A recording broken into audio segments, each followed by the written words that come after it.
8 seconds are all it takes to change history. History remembers what happened. Time Vault Capsule asks why. October 7th, 1944. Two American P-51 Mustangs dove toward a German airfield. Below them sat three Messerschmitt Me 262 jet fighters, the fastest combat aircraft in the world, more than 100 miles per hour faster than the Mustang. Once airborne, almost nothing the Allies possessed could catch them. Yet less than 90 seconds later, two of those jets were burning beside the runway. The American fighters were already climbing away. How? Not because the Mustang was faster, not because the Germans made a mistake.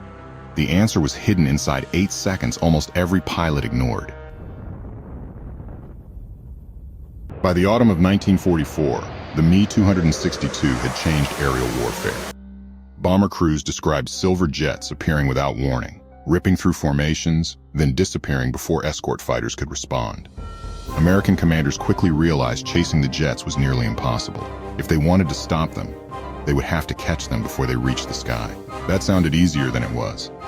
Every Me-262 base was surrounded by heavy anti-aircraft guns and rapid-firing cannons. Several Allied attacks had already ended in disaster. Pilots were warned to avoid German jet airfields whenever possible. Most listened. One didn't. First Lieutenant Urban Ben Drew couldn't forget something he'd witnessed weeks earlier. His squadron had watched Me-262s taking off. They escaped before anyone could intercept them. But Drew noticed something others overlooked. For just a few seconds, the fastest fighter in the world wasn't fast at all. Instead of studying where the jets were based, Drew began paying attention to how they launched. A pattern emerged. Every takeoff looked almost identical. Those few seconds would become everything. The Me-262's engines were revolutionary. They were also delicate. German pilots couldn't simply slam the throttles forward. Too much power too quickly could destroy the engines before the aircraft ever left the ground.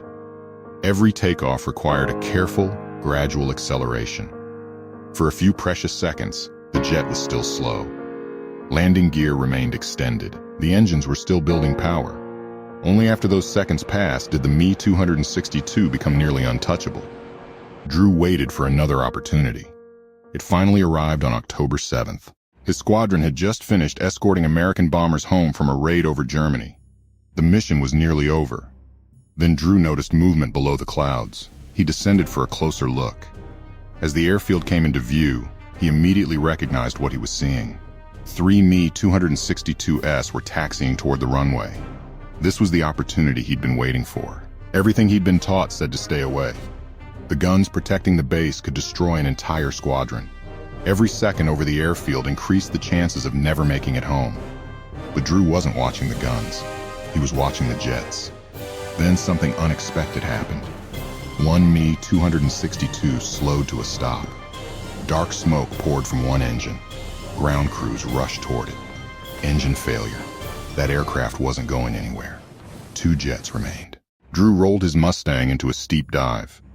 Within seconds, he was racing toward the runway at nearly 450 miles per hour. The first Me-262 lifted off. The second followed just behind it. To everyone watching from the ground, the jets were airborne.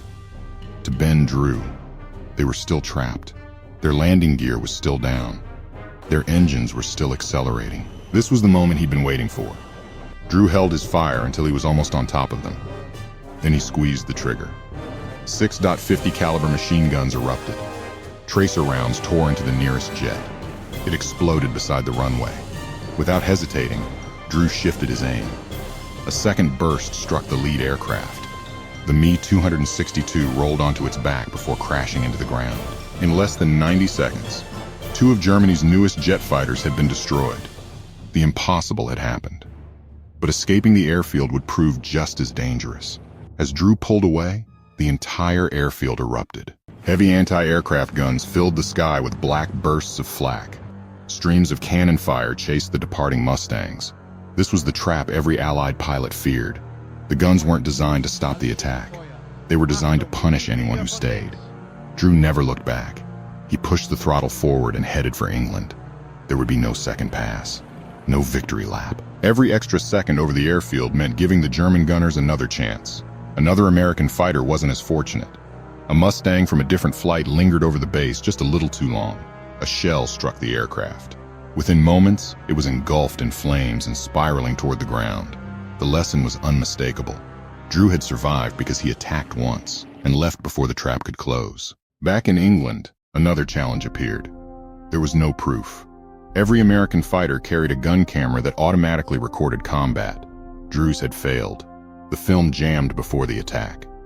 Without photographic evidence, his claims should have been rejected. Then Allied intelligence intercepted German radio traffic. Two Me 262s had been lost during takeoff that very morning. The reports matched Drew's attack perfectly. The evidence reached General James Doolittle, commander of the 8th Air Force. After reviewing the intelligence, he personally confirmed both victories. For the first time, the Allies had undeniable proof that the Me 262 could be defeated, not by matching its speed, but by striking before that speed ever existed. Only a month later, history repeated itself. Major Walter Nowotny was Germany's most celebrated jet ace. With more than 250 aerial victories, he was chosen to lead one of the Luftwaffe's elite Me 262 units. If anyone understood the revolutionary jet, it was him. On November 8, 1944, Nowotny took off to intercept another American bomber formation.